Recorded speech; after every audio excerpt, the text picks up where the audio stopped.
শিক্ষকের কণ্ঠস্বর শিক্ষায় নতুন সামাজিক অঙ্গীকার এই প্রতিপাদ্য নিয়ে আয়োজিত বিশ্ব শিক্ষক দিবস 2024 উপলক্ষে আজকে অনুষ্ঠানে উপস্থিত সম্মানিত সভাপতি মহোদয়, অনুষ্ঠানের মধ্যমণি সম্মানিত প্রধান অতিথি, গণপ্রজাতন্ত্রী বাংলাদেশের অন্তর্বর্তীকালীন সরকারের শিক্ষা ও পরিকল্পনা মন্ত্রণালয়ের মাননীয় উপদেষ্টা জনাব ওয়াহিদুদ্দিন মাহমুদ মহোদয়, বিশেষ অতিথিবৃন্দ, অন্যান্য অতিথিবৃন্দ, প্রিয় সহকর্মী এবং সুধীবৃন্দ, আবারও জানাই সালাম, আসসালামু আলাইকুম।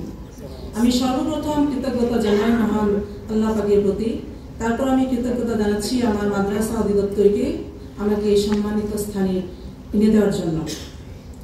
গভীর শ্রদ্ধা করে স্মরণ করছি সকল বীর শহীদ ও যোদ্ধাদের, এবং আমি আরও স্মরণ করছি জুলাই আন্দোলনে সংশ্লিষ্ট সকল আমাদের ছাত্র জনতাকে, এবং এই অভ্যুত্থানের সকল শহীদদের আত্মার মাগফিরাত এবং যারা আহত হয়েছে তাদের সুস্থতা কামনা করছি।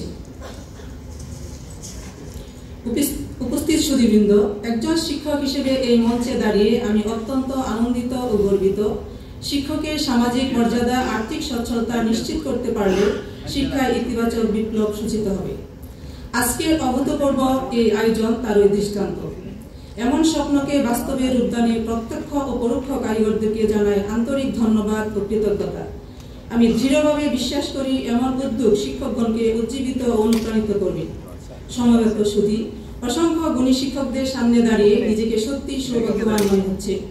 আজকের অর্জিত স্বীকৃতির পিছনে মা বাবা, শিক্ষক মন্ডলী, সুপ্রিয় শিক্ষার্থী, অভিভাবকবৃন্দ, মাদ্রাসা প্রধান, সহকর্মীবৃন্দ এবং বিএমটিটিআর কর্তৃপক্ষ সহ সকল শুভাকাঙ্ক্ষীর পরামর্শ সহযোগিতার জন্য রইল অটল শ্রদ্ধা ও কৃতজ্ঞতা।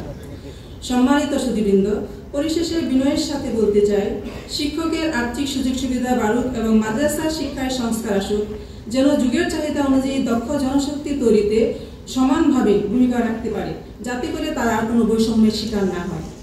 জাতিকে সামনের দিকে এগিয়ে নিতে দক্ষ মানব সম্পদ তৈরিতে শিক্ষকের বিকল্প নেই।